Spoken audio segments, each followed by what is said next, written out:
All right, ladies and gentlemen, boys and girls, feast your eyes and tune your ears. It's that time again.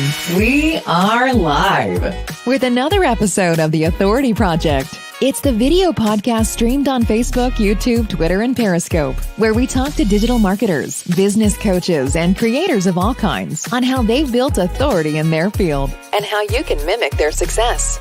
Developing authority, building your audience, and attracting better clients to your own business. Now, without further ado, let's bring to the virtual stage your host, Brian S. Arnold.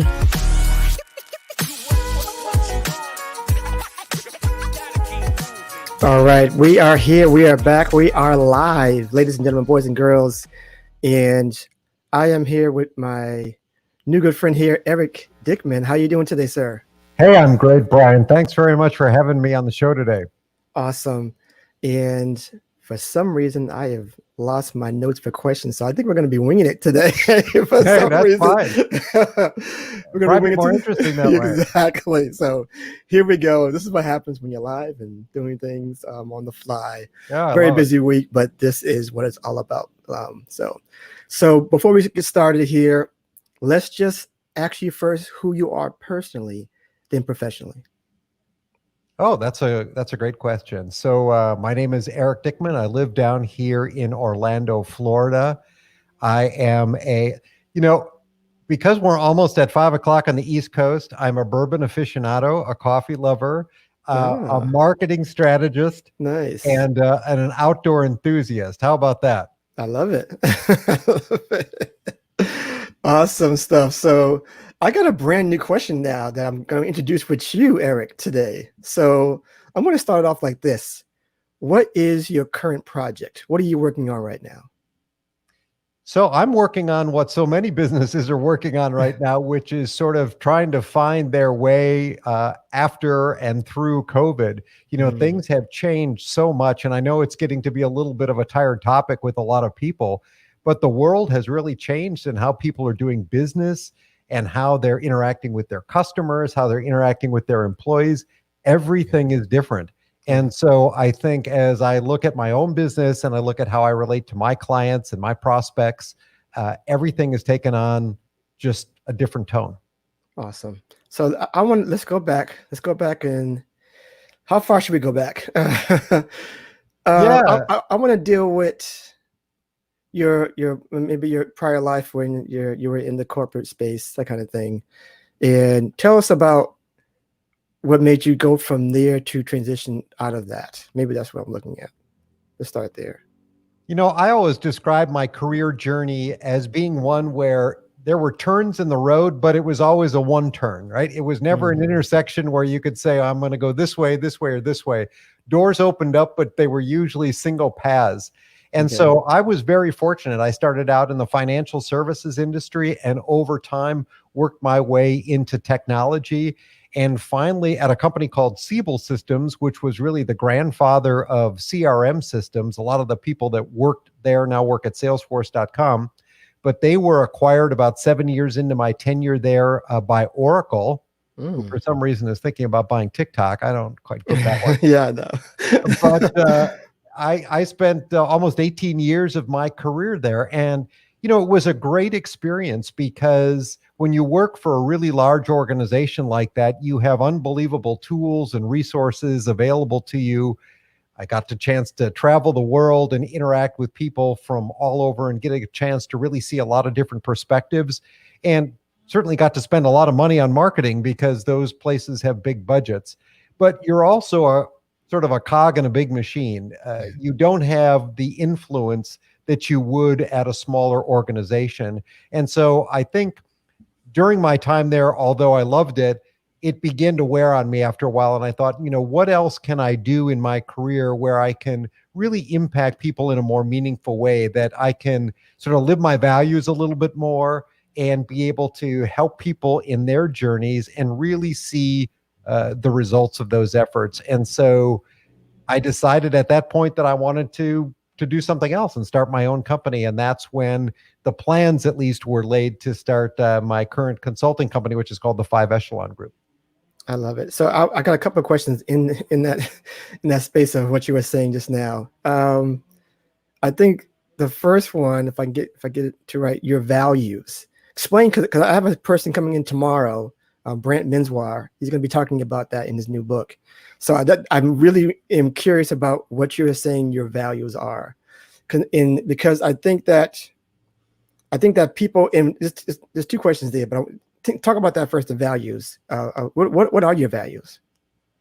So I really believe that we work to live, not live to work. And I am a firm believer in a positive work-life environment and a positive, thriving corporate culture. And I think what I mean by that is that you want work to be some place that is not only fulfilling, but is engaging, that challenges you, that stimulates you, that really pushes you to be your best, not that drains you and wears you out and tries to squeeze every ounce of productivity out of you. And I think too often in the corporate world today, especially for publicly traded companies, they're beholden to Wall Street. They're beholden to analysts and whatever the expectations are for the current quarter. And so they will manipulate the business. They will manipulate their employees to try to squeeze out that little bit of extra earning in order to make Wall Street happy. And you have people who dedicate significant portions of their careers to working for a company and can be discarded overnight because we need to, show 2 cents better on our profit, for Wall Street. The bottom line. And the bottom line, that's exactly right. And don't get me wrong, I'm all about profit. And I think that companies have some obligation to their shareholders for sure. But as we know, we're living in a world where things are a little bit out of whack when you've got some of the richest people in the world making that tens of millions of dollars in salary from these companies at the same time that they're telling their workers, well, it's been a tough year. No raises for anybody. And I'm not at all implying that my values are all about money, but that's a whole corporate ethical system there that's in play, right? Is everybody sharing in the success of a company? Is the company really helping everybody be engaged and involved and rewarded for their work? Or is it just a few people at the top? I totally get that. And please excuse everybody if you guys hear something in the background. I got this person over here. They're cutting down trees and they're shredding trees like 10 feet away from me over here outside of my house. So anyway, always when you go live, right? Right. So the other thing I wanted to dive into is the fact I get a lot of this from the guests where I think some people dismiss the value or the education that they've gotten from their previous job, whereas they don't use it or they don't think it's valuable in their solopreneur life, whatever, later on. Can you go into do that as helping people understand that you can use what you've learned to enhance what you can do, in a business or in an entrepreneur life in that sense? Absolutely. I think when so many people, whether they are college graduates or they have a graduate degree or whether they're just embarking on a career, right out of high school or whatnot, generally most of that education doesn't prepare you for real world work. There are certain professions, maybe if you're an accountant or if you're a physician or whatnot, where the training is a little bit more specific and intense. But for business people, for marketing people, you're not getting a lot of very specific training when you're in school. The training comes on the job. And the problem that I think a lot of us have, I've certainly have been guilty of it, and I know a lot of people are today, but we all have opinions, but opinions aren't necessarily facts. And when you get out into the real world and you start to apply some of those opinions and actually fact check them to see how they work, you can come up with some surprising results. Your thoughts might not have been right on a certain way of doing things, or this ad that you created actually may not have done well with the audience that you intended it to do. And so I think the benefit of having worked in a prior life in a company, whether the experience was good or bad, is you have to look at that and say, well, what was the learning from it? What did I take away from that in my next job or as a solopreneur or whatnot, I can then do it differently? Because there is learning in everything. good or bad. And I think too many people constantly only look at the good. Well, this was successful, so I want to recreate that and do that someplace else. Well, circumstances aren't always the same. You can't always recreate those successes. But if you take away the foundational learnings from whatever it was that you did and then can apply those to a new situation, yeah, then you're in good shape. I love it. I love it. So let's get into some how-to stuff here. We're in this, like we're stating here, it's a topic of 2020 pandemic. We are in this place where I guess yesterday talked about the pivot. We're here, like, this part of my business is gone. It's totally gone. Or there's the scenario where and I'm in this boat here where you're laid off. You have a pretty good stable job.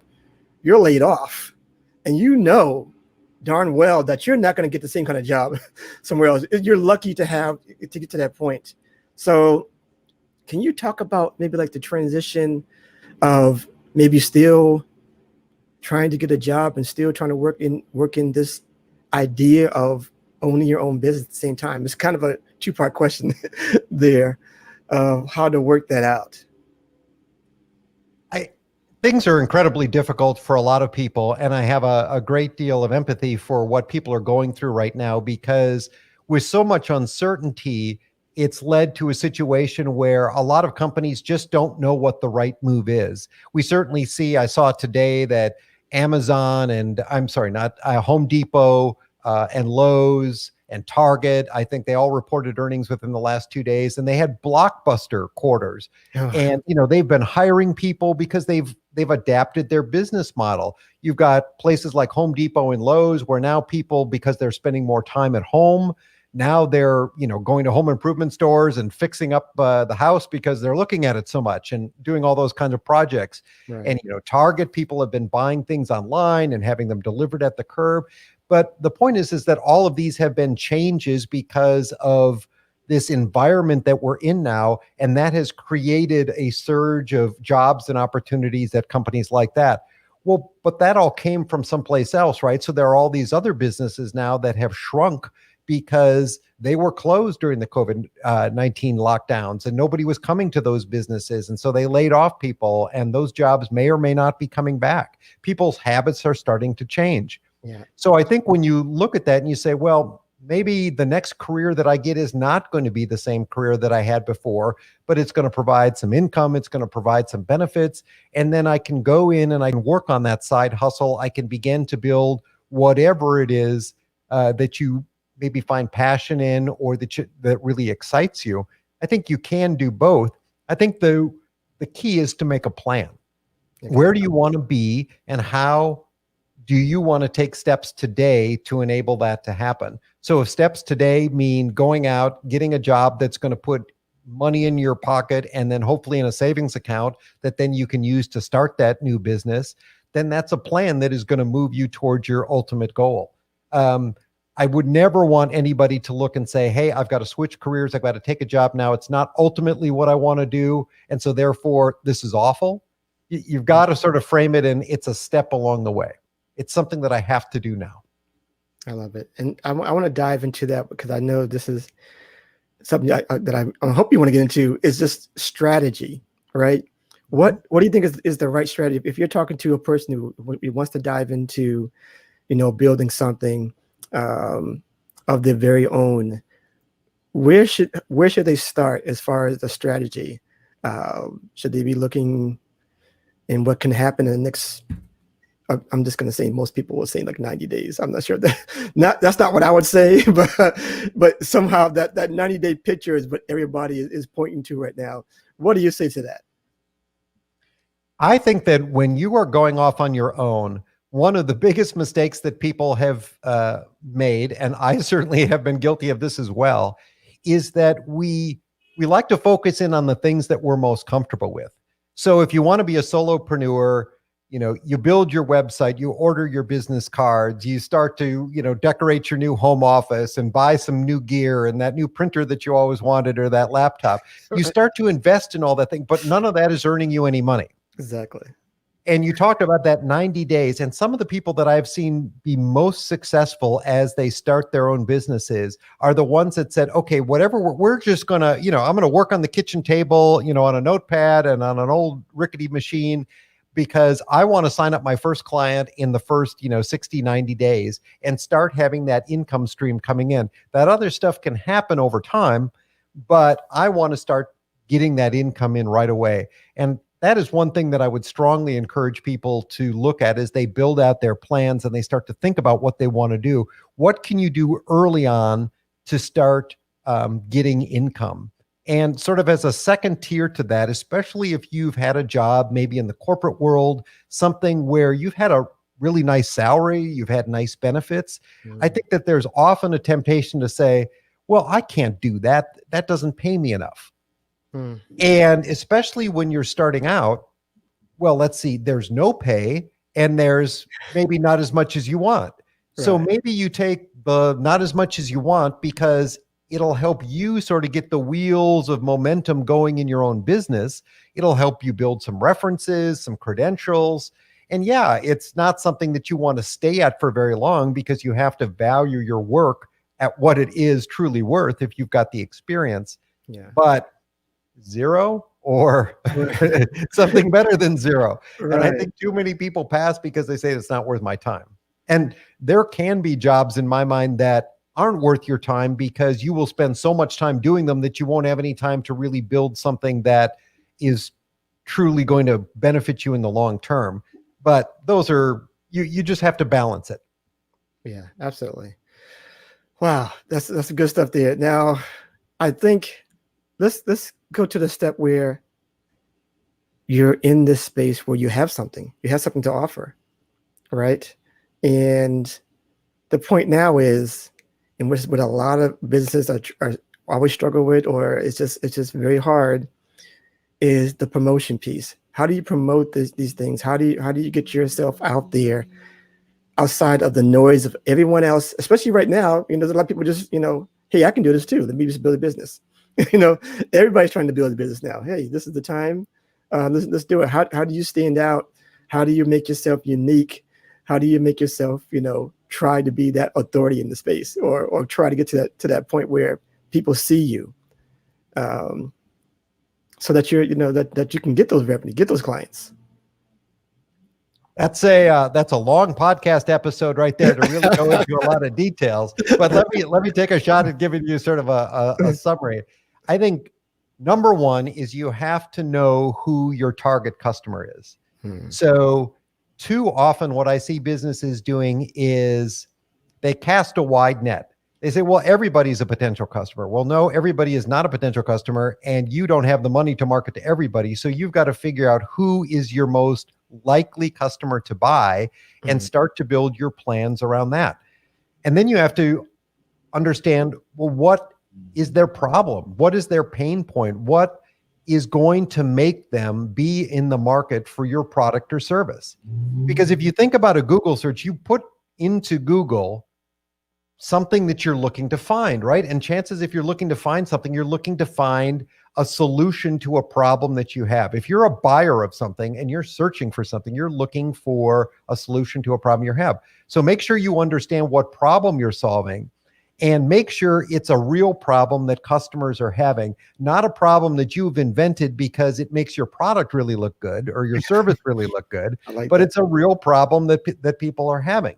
Yeah. And then you have to figure out what is your differentiator, because I can almost guarantee you that whatever you offer in terms of your product or service offering, it's not unique. I mentioned before that I used to work in the financial services business. Yeah. Every bank that I would go to would always talk about their unique products. You know what they have? They have checking accounts and they have savings accounts. Right.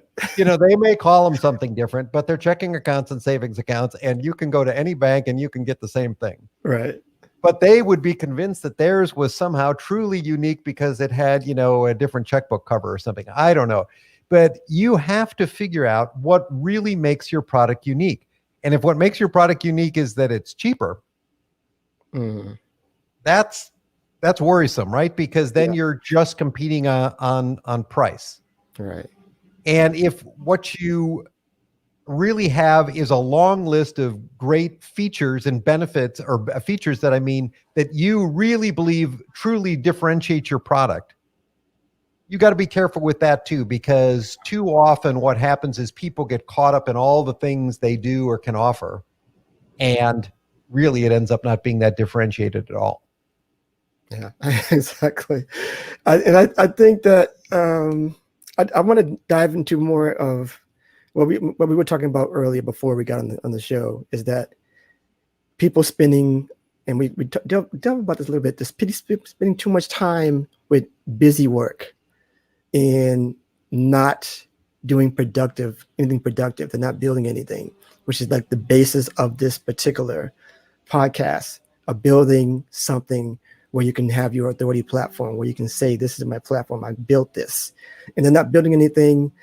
It's stuck in their head still. Sometimes they have the idea, nothing's coming out. They're not writing anything down. I mean, writing something down is great, but there's no action. There's no execution, because they're still thinking about, oh, my logo's not right. My graphic design is not great. I need this, I need this, that, and the other before I start. Can you speak to that? Tell them, what do they need to start? Why, just tell them what they need to start in. So it's not busy work, but it's just straight up work that can flow into something, to revenue and clients and revenue, should I say. Yeah, so let's take a website as an example, because I think that's something that a lot of people can relate to. If you're going to be in business today, you have to have a website. It's just table stakes. But when you look at a website, what is the purpose of a website? In one way, it's the way that you identify yourself to the world. So Google has become so preeminent that when people want to find out about you, they go in a search engine, they type in something about your business, and hopefully you show up. If they know the name of your business, they go to it directly. If they don't, hopefully you show up in search.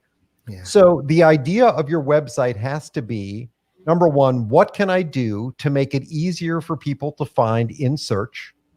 And number two, when they get there, whether they got there directly or through search, does my website communicate what I do in such a way that it makes people interested in what I do or the product or service that I offer? If you are spending time on your website, especially early on, doing things that aren't related to that, you're wasting time. It's busy work. You can play around with graphics and animations and do all this kind of fancy stuff. And if it's not ultimately achieving one of those two goals, it may make it look better, but you're going to have your whole career to make that website look better. And trust me, it's going to go through many, many revisions. Yeah. But to start out, you have to start building that authority in what you do so that people can find you. And let me tell you, when people start coming to your website because they found you on some Google search, that's an amazing feeling, because you know that you put in the hard work to make sure that the content that you have on this website described your product or service or whatever it is that you do in such a way that Google recognized it and sent somebody to you. They said, hey, go check this guy out. Okay. I love it. Yeah. I like that. But the only thing I can say to that is that I don't want people to get stuck on that, though. Get stuck on building a website for, like we discussed earlier. I think I worked on mine for like 4 months. But it wasn't, I think what I was trying to do is just too much to the website, and there was no plan, there's no purpose to it, no intent. It was just trying to make it look good. That's not what you're saying, though. You don't want the people to be stuck on that. But what I'm saying is it could literally be a one-page website. Okay, yeah. But if you built that one-page website with the intention of saying, I'm going to build it in such a way that Google is going to find it, and that when people get to it, they're going to understand my business and what I do and have a way of contacting me so that we can talk about it some more. That's all you need to start with. And then later on, you can build page 2 and page 3 and page 4. But what you don't need is a 50-page website with all of this great stuff that, as you said, you can spend months and months doing, because all of that is not necessarily going to push you further along. But the investment that you make, if you're going to get business cards, for example, you can blow a lot of time designing business cards and figuring out what your logo is going to be. Right. Well, are you planning to go to any networking events where you're going to pass them out? If you're not going to go anywhere, what do you need a business card for? Right. Because 99% of them go in the trash anyway. Exactly. So why spend a lot of time doing that? Just you've got to focus on the things that are going to again lead you to that revenue objective to get money flowing faster. I love it. So awesome stuff, Eric. Awesome, incredible stuff so far. And I have one last question here that I ask all of my guests, and it goes simply like this. And I know you do a lot of things, but people are hearing this. They're seeing you now. They're watching you. They like what you're saying. They want to do the things that you do right now. They want to, be in that career change. They want to do. They want to live, on their own schedule, right? They want to do what you do. They want to be like Eric, right? Can you tell them just like how they can be an authority in this space? How, just briefly in your own summation, how that can be done?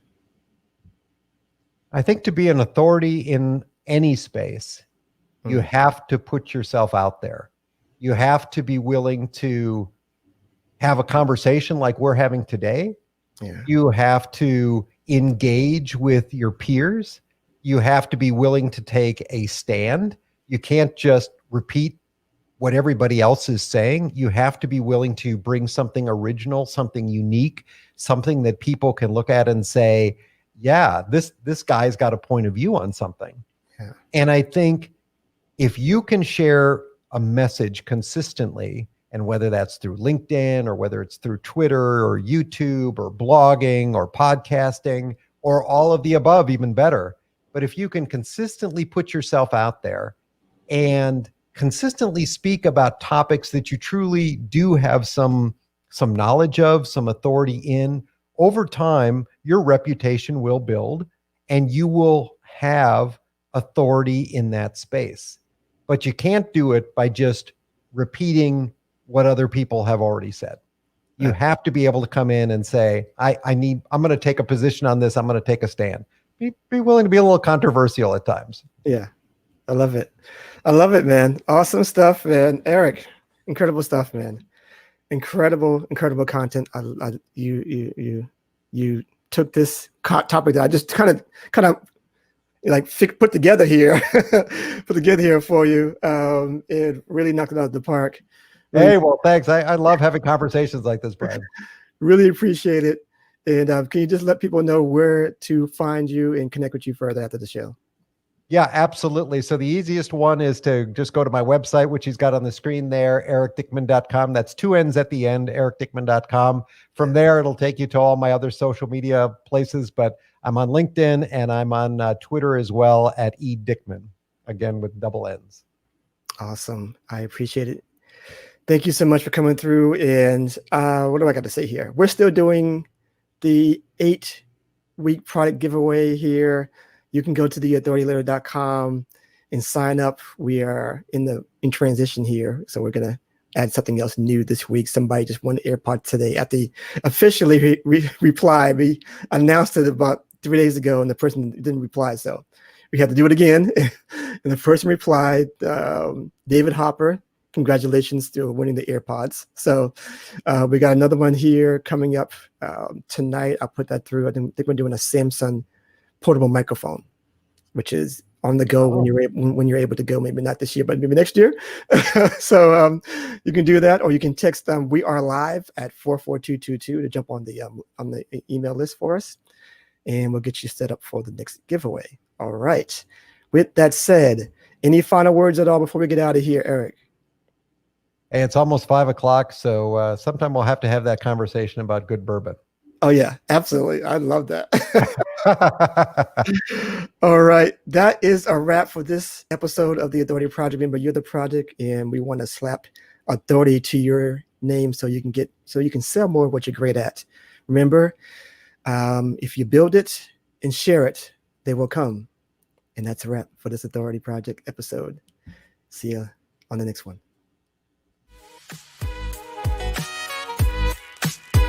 And that's a wrap for this episode of The Authority Project. Thanks so much for tuning in. And if you like what you heard, we want to hear from you. Subscribe, rate, and give an honest review. Share and tell your friends so they can hear too. And for even more authority-building tactics, be sure to sign up at theauthorityletter.com. Get free weekly content and ongoing digital product giveaways to help you on your entrepreneurial journey.